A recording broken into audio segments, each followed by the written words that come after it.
మేడిగడ్డ కోసం ఇరు పార్టీలకు పెద్ద లొల్లే అవుతున్నది. ఎందుకోసం అనుకుంటున్నారు? ఈల లెక్కలు ఇట్లున్నాయి, ఈల లెక్కలు ఇట్లున్నాయి. ఇక మరి నిజాలు ఏందో ఆ దేవునికే ఎరక. చలో మేడిగడ్డ ఇక పర్ఫెక్ట్ లెక్కలు చూపిస్తాం బిడ్డ అని Congress party BRS party Medigadda పోయిండ్రు. ఆడికి పోయినాక ఆడ పగిలిన పర్రెలన్నీ పర్ఫెక్ట్ గా చూసిండ్రు. అటెనక రెండు పార్టీలు మొత్తం మీద ప్రెస్ మీట్ పెట్టినాయి, అసలు లెక్కలు చెప్పినాయి. ఇచ్చంతరం ఏంటంటే ఇరు పార్టీల నేతలు చెప్పిన లెక్కలు ఈడో రకం ఆడో రకం సినిమా పేరు లెక్కనే ఉన్నాయిల్లో తీర్లా చెప్పిర్రు. మరి ముందుగా రేవంత్ రెడ్డి సార్ చెప్తా ఉన్నాడు నీళ్ళ కోసం ఎన్ని ఎకరాలు నీళ్ళు ఇచ్చిర్రు ఒకసారి ఇన్నుండ్రి. చంద్రశేఖరరావు గారు 1 కోటి ఎకరాలకు నీళ్ళు ఇచ్చినా అని ఏదైతే చెప్పు వచ్చిండో ఇంతకాలం పచ్చి అబద్ధం. ఈ పవర్ పాయింట్ ప్రజెంటేషను గత ప్రభుత్వం పాజిటివ్గా చెప్పుకోవడానికి తయారు చేసిన పవర్ పాయింట్ ప్రజెంటేషన్. దాంట్లో మేము ఎలాంటి మార్పు చేయలేదు. చంద్రశేఖరరావు గారు ఏ విధంగా అయితే భ్రమలు కల్పించి తప్పుడు సమాచారాన్ని అంటే అవాస్తవాలను మనకందరికీ చొప్పించడానికి ప్రయత్నం చేసిండో టోటల్గా ఇప్పటి వరకు ఈ ప్రాజెక్టులో 19 లక్షల చిల్లర ఎకరాలకే ఆయకట్టుకు ఒకవేళ 100% ఇది పూర్తి అయితే వచ్చేది కొత్త ఆయకట్టు 19 లక్షల ఎకరాల చిల్లర. అంతేనా? అంతే సార్. ఎంత అది ఎగ్జాక్ట్గా నెంబరు? 19,63,000 సార్. ఇప్పటి వరకు కేసీఆర్ గారు కాళేశ్వరం కట్టి 1 కోటి ఎకరాలకు నీళ్లు ఇస్తున్నా అని చెప్పింది అబద్ధం. ఈ ప్రాజెక్టులో మొత్తం ప్రతిపాదించిందే 19,63,000 ఎకరాల గురించి.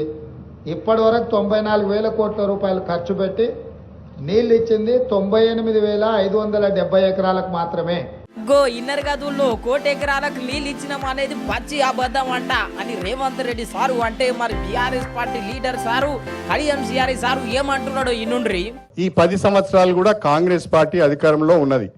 ఉమ్మడి ఆంధ్రప్రదేశ్లో కొత్త ఆయకట్టు 5.71 lakh acres అయితే స్టెబిలైజ్డ్ ఆయకట్టు 0.93 lakh acres.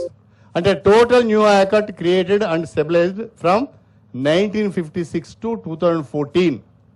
అంటే తెలంగాణ ఏర్పడి టీఆర్ఎస్ ప్రభుత్వం అధికారంలోకి వచ్చి కేసీఆర్ ముఖ్యమంత్రి అయ్యే వరకు తెలంగాణ ప్రాంతంలో మొత్తం ఆయకట్టు 42,77,000 ఎకరాలు మాత్రమే. 2014 నుంచి 2023 వరకు అంటే కేసీఆర్ గారు ముఖ్యమంత్రిగా ఉన్న సమయంలో భారత రాష్ట్ర సమితి అధికారంలో ఉన్న సమయంలో మనము వ్యవసాయ రంగానికి నీటి రంగానికి ఇచ్చిన ప్రాధాన్యత వల్ల పెట్టిన పెట్టుబడుల వల్ల ఏ రకంగా ఆయకట్టు పెరిగిందో చూడండి. మేజర్ ఇరిగేషన్ కింద 14,46,000 ఎకరాలు, మీడియం ఇరిగేషన్ కింద 59,000 ఎకరాలు, మైనర్ ఇరిగేషన్ కింద 60,000 ఎకరాలు, టీఎస్ఐడీస్ కింద 1.58 lakh acres. మొత్తం న్యూ ఆయకట్ వచ్చి 17,24,000 ఎకరాలు. ఇక స్టెబిలైజేషన్ తీసుకుంటే స్టెబిలైజేషన్ నేను ఇంతకుముందే చెప్పాను. SRSP stage 1, SRSP stage 2, Nizam Sagar, అదేవిధంగా ఇంకా అనేక చెరువులను కుంటలు నింపడం, వాగులలో నీరుని వదలడం, వాటన్నిటి ద్వారా స్టెబిలైజేషన్ వచ్చి దాదాపు 31,50,000 ఎకరాలు వచ్చింది. Total new ayacut created and stabilised from 2014 to 2023 అంటే during KCR regime, KCR period, KCR సీఎంగా ఉన్న సమయంలో 48,74,000 ఎకరాలకు మనం సాగునీరు అందించాం.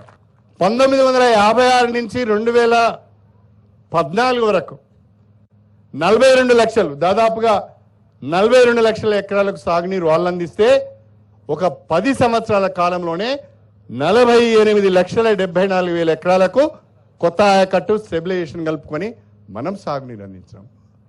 ఇవి గణాంకాలు. ఇవి రాష్ట్ర ప్రభుత్వం దగ్గర, నీటిపారుదల శాఖ దగ్గర, ఇరిగేషన్ డిపార్ట్మెంట్లో ఉన్న గణాంకాలు ఇవి. ఇన్నరు కదా కడియం సిఆర్ సారు లెక్కలు, రేవంత్ సారు లెక్కలు, కడియం సిఆర్ సారు లెక్కలు చూస్తే భూమికి ఆకాశం ఉన్నంత తేడా లేదు. ఇగో గిట్లున్నాయి మొత్తం మీద వీళ్ళిద్దరు లెక్కలు. అయితే ఈ అటెనక పైసల కోసం మాట్లాడిర్రులో పైసలు ఎన్ని ఖర్చు అయినాయి ఏం సంగతి అని చెప్పుకొచ్చిర్రు. ఇనుండ్రి బీఆర్ఎస్ పార్టీ వాళ్ళది, కాంగ్రెస్ పార్టీ వాళ్ళ కథ.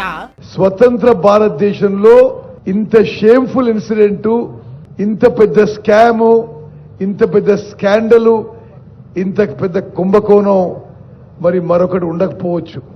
94,000 కోట్ల రూపాయలు ప్రజాధనం ఖర్చు పెట్టి కేవలం 90,000 ఎకరాలు కొత్త ఆయకట్టు జనరేట్ చేయడం జరిగింది.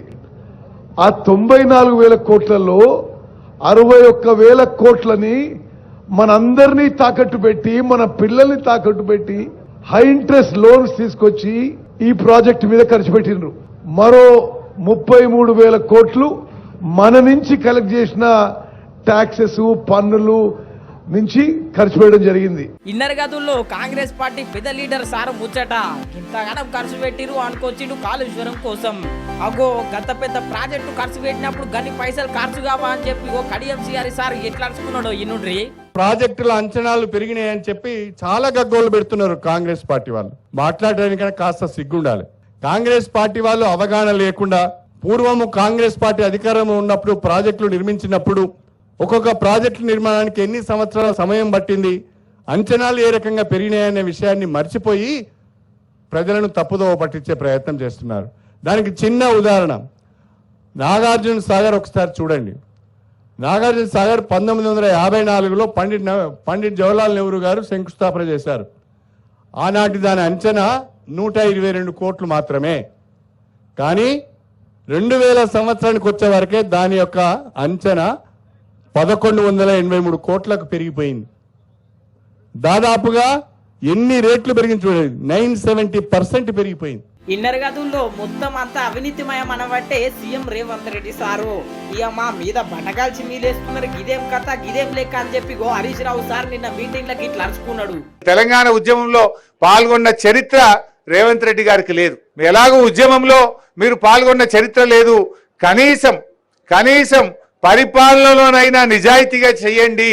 ఇవాళ తెలంగాణ ఉద్యమ ప్రతిరూపం కాళేశ్వరం ప్రాజెక్ట్. తెలంగాణ ఉద్యమం పుట్టింది నీళ్లలో పుట్టింది.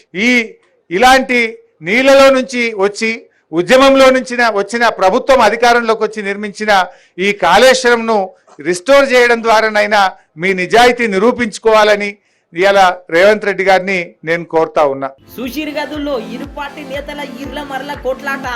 అసలు లెక్కలైతే బయటికి వస్తే లేవుల్లో గత ప్రభుత్వం ఒక లెక్క చెప్తున్నది, ఇప్పుడున్న ప్రభుత్వం ఇంకో లెక్క చెప్తున్నది. ఈ లెక్కలతోని మస్తు మందికి పబ్లిక్ అయితే తిక్క అనిపిస్తున్నది. చూడాలి మరి అసలు లెక్కలు ఆ దేవునికే ఏర్పుంటుండొచ్చు. ఆ నివేదికలో ప్రాజెక్టుల యొక్క డిజైన్స్ లో లోపము, ప్రాజెక్టుల యొక్క నిర్మాణంలో లోపము, ప్రాజెక్టుల యొక్క అంచనా ఒక్క మేడిగడ్డ విషయానికి వస్తే 1800 చిల్లర కోట్లతో మొదలుపెట్టి 4000కు పైగా కోట్లకు పెంచి అంచనాలను పెంచి పాల్పడిన అవినీతి. ఇదే కాకుండా ఈ మధ్య కాలంలో పత్రికలలో చూస్తున్నాం, కాగ్ నివేదిక ఇచ్చింది, పెద్ద ఎత్తున కాళేశ్వరం ప్రాజెక్టులో అవినీతి జరిగింది, 1000 కోట్ల రూపాయల దోపిడీ పాల్పడ్డారు అని చెప్పి ప్రతిపక్ష పార్టీలుగా మేం చేసిన ఆరోపణ కాదు, కాగ్ ఇచ్చిన నివేదిక